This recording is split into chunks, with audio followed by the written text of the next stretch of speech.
തിരശ്ശീലയ്ക്ക് പിന്നിൽ കോൺഗ്രസുകാർ സംസ്ഥാനത്തൊട്ടാകെ കഠിന പ്രയത്നത്തിലാണിപ്പോൾ. അവർ മഹാസമ്മേളനങ്ങൾ നടത്തിയില്ല, മറിച്ച് പുനരുദ്ധീകരിച്ച വാർഡ് കമ്മിറ്റികളുടെ കീഴിൽ ചെറു സംഘങ്ങളായി വീട് വീടാന്തരം കയറിയിറങ്ങി മഹാത്മാഗാന്ധി കുടുംബ സംഗമങ്ങൾ സംഘടിപ്പിച്ചു. കഴിയുന്നത്ര ജനത്തെ തങ്ങളുടെ പാർട്ടിക്കും UDF-നും വേണ്ടി വോട്ട് ചെയ്യാൻ പ്രേരിപ്പിച്ചുകൊണ്ടാണ് അവർ മുന്നേറുന്നത്. വരുന്ന തദ്ദേശീയ സ്വയംഭരണ സ്ഥാപനങ്ങളിലേക്കും അടുത്ത കൊല്ലം നടക്കാൻ പോകുന്ന അസംബ്ലി തെരഞ്ഞെടുപ്പും ലക്ഷ്യം വെച്ചാണ് ഇന്നവരുടെ ദൈനംദിന പ്രവർത്തനം. തദ്ദേശീയ സ്വയംഭരണ തെരഞ്ഞെടുപ്പിൽ ജില്ലാ സംസ്ഥാന നേതാക്കൾ അവരോടൊപ്പം എപ്പോഴും ഉണ്ടാകുമെന്നും അവർ തിരിച്ചറിയുന്നു. എന്നാൽ അവരെ ഏറെ ആവേശത്തിലാക്കുന്നത് കേരളത്തിൽ നിന്നും ആദ്യമായി ഒരു തെരഞ്ഞെടുപ്പ് നേരിടുകയും വയനാട് MP ആയി വിജയിച്ച AICC general secretary Priyanka Gandhi assembly തെരഞ്ഞെടുപ്പിൽ കോൺഗ്രസിനെയും UDF-നെയും നയിച്ച് അവരോടൊപ്പം ഉണ്ടാകുമെന്ന ഉറച്ച വിശ്വാസവുമാണ്. നമുക്ക് എല്ലാവർക്കും അറിയുന്നത് പോലെ ചുരുങ്ങിയ കാലയളവിൽ തന്നെ പ്രിയങ്ക ഗാന്ധി കേരളീയ ജനഹൃദയങ്ങളിൽ സ്ഥാനം പിടിച്ചിട്ടുണ്ട് എന്നുള്ളത് ഒരു വസ്തുതയാണല്ലോ. ചിലർ അവരിൽ മരിച്ചുപോയ അവരുടെ മുത്തശ്ശി ഇന്ദിരാഗാന്ധിയെ കാണുന്നു. മറ്റു ചിലർ അവർ തങ്ങളുടെ സ്വന്തം സഹോദരിയുടെ സ്ഥാനമാണ് പ്രിയങ്കയ്ക്ക് നൽകിയിട്ടുള്ളത്. കുറഞ്ഞ വാക്കുകൾ കൊണ്ട് ആളുകളുമായി ഇടപഴകുന്നതും ചെറുപുഞ്ചിരിയോടെ ഏവരുടെയും കുടുംബത്തിലെ ഒരംഗം എന്ന നിലയിൽ ജനങ്ങളോട് ഒരു വ്യക്തിബന്ധം സ്ഥാപിച്ചുകൊണ്ടാണ് കേരളത്തിലെ അബാലവൃദ്ധ ജനങ്ങൾക്കിടയിലും ഇതിനോടകം തന്നെ പ്രിയങ്ക ഗാന്ധി പ്രിയങ്കരിയായിട്ടുള്ളത്. അസംബ്ലി തെരഞ്ഞെടുപ്പിന് പ്രിയങ്ക എത്രമാത്രം പ്രാധാന്യമാണ് നൽകിയിട്ടുള്ളത് എന്നത് കഴിഞ്ഞ 2 ദിവസത്തിലേറെയായി കേരളത്തിന്റെ ചുമതലയുള്ള ജനറൽ സെക്രട്ടറി ദീപാദാസ് മുൻഷി ഘടക കക്ഷികളുമായി നടത്തിവരുന്ന ചർച്ചകളിൽ നിന്ന് വ്യക്തമാക്കുന്നത്.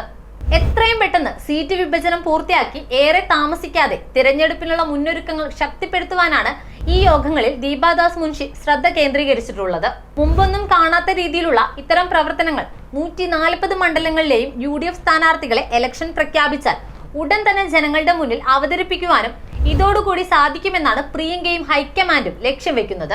ചിട്ടയോടുകൂടിയുള്ള പ്രവർത്തനങ്ങളും കൂട്ടായ ആസൂത്രണങ്ങളും കോൺഗ്രസിനും UDF-നും LDF ഉയർത്തുന്ന ഏത് വെല്ലുവിളിയെയും മറികടക്കാനാകുമെന്നാണ് 2 ആഴ്ചയ്ക്ക് മുൻപ് ഡൽഹിയിൽ നടന്ന കേരളത്തിൽ നിന്നുള്ള നേതാക്കളുമായുള്ള കൂടിക്കാഴ്ചയിൽ പ്രിയങ്ക വ്യക്തമാക്കിയത്. കളത്തിലിറക്കുന്ന സ്ഥാനാർത്ഥികൾക്കൊപ്പം പാർട്ടി നേതാക്കളും സഖ്യകക്ഷി നേതാക്കളും അവരോടൊപ്പം പൂർണ്ണ സമയം ഉണ്ടാകണമെന്ന ആശയമാണ് പ്രിയങ്ക K. സുധാകരനും VD സതീഷിനും രമേശ് ചെന്നിത്തലയും ഉൾപ്പെടെയുള്ള നേതാക്കളോട് ആവശ്യപ്പെട്ടത്. അതുകൊണ്ട് തന്നെ ഓരോ നേതാവിനും വ്യക്തമായ ചുമതലകൾ നൽകുവാനും പ്രിയങ്ക തന്നെ മുൻകൈയെടുക്കുമെന്നാണ് കോൺഗ്രസ് പ്രവർത്തകർക്കിടയിലുള്ള പ്രത്യാശ. കോൺഗ്രസിന്റെ ഇലക്ഷൻ ആസൂത്ര വിദഗ്ധൻ സുനിൽ കനകൊലു ഇതിനോടകം AICC-ക്ക് സമർപ്പിച്ചിട്ടുള്ള പദ്ധതി പ്രിയങ്കയ്ക്കും സംസ്ഥാനത്തെ നേതാക്കൾക്കും വലിയ മുതൽക്കൂട്ടാകുമെന്നാണ് മറ്റൊരു പ്രത്യാശ.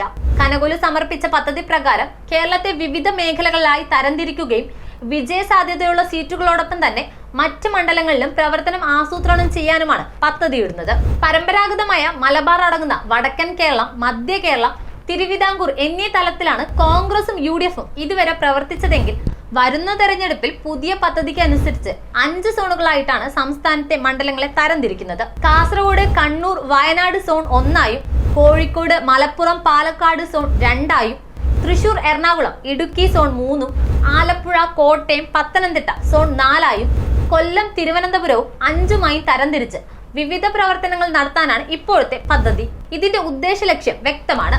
കേരളത്തിനോടൊപ്പം നടക്കാനിരിക്കുന്ന ആസാം, തമിഴ്നാട് അസംബ്ലി തെരഞ്ഞെടുപ്പുകളിലും AICC പ്രസിഡന്റ് മല്ലികാർജുൻ ഖാർഗെയ്ക്കും ലോക്സഭാ പ്രതിപക്ഷ നേതാവ് രാഹുൽ ഗാന്ധിക്കും മറ്റ് ദേശീയ നേതാക്കൾക്കും ഈ സംസ്ഥാനങ്ങളിലും ശ്രദ്ധ കേന്ദ്രീകരിക്കേണ്ടതിനാൽ കേരളത്തിൽ അവരുടെ പ്രചരണ പരിപാടികൾക്ക് ഇത് മുതൽക്കൂട്ടാകും. ഇതനുസരിച്ച് പ്രിയങ്ക മുന്നോട്ട് വെച്ചിട്ടുള്ള മറ്റൊരാശയം ജില്ലാ സംസ്ഥാന നേതാക്കൾക്കൊപ്പം UDF-ന്റെ 18 MP-മാർക്കും തെരഞ്ഞെടുപ്പ് പ്രചരണ പരിപാടിയിൽ പ്രാമുഖ്യമേറിയ സ്ഥാനം നൽകുക എന്നുള്ളതാണ്. കഴിഞ്ഞ കൊല്ലം പാർലമെന്റ് തെരഞ്ഞെടുപ്പിൽ ഇവർ നേടിയ ഉജ്ജ്വല വിജയം അവരുടെ പ്രവർത്തന പരിചയവും ജനസ്വാധീനവും കണക്കിലെടുത്ത് UDF പ്രചരണ പരിപാടിക്ക് ആക്കം കൂട്ടുമെന്നാണ് പ്രതീക്ഷിക്കുന്നത്. ആ തിളക്കമേറിയ വിജയങ്ങൾ വരുന്ന അസംബ്ലി തെരഞ്ഞെടുപ്പിലും പ്രതിഫലിച്ചാൽ അനായാസം വിജയത്തിലേക്ക് UDF-നെ നയിക്കുമെന്നാണ് പ്രിയങ്ക ഇതുകൊണ്ട് ഉദ്ദേശിച്ചിട്ടുള്ളത്. ഇപ്പോഴത്തെ കണക്ക് പ്രകാരം കോൺഗ്രസും UDF-ഉം കുറഞ്ഞ പക്ഷം 100 സീറ്റെങ്കിലും നേടുമെന്നാണ് നമ്മുടെ മുന്നിലുള്ള കണക്കുകൾ സൂചിപ്പിക്കുന്നത്.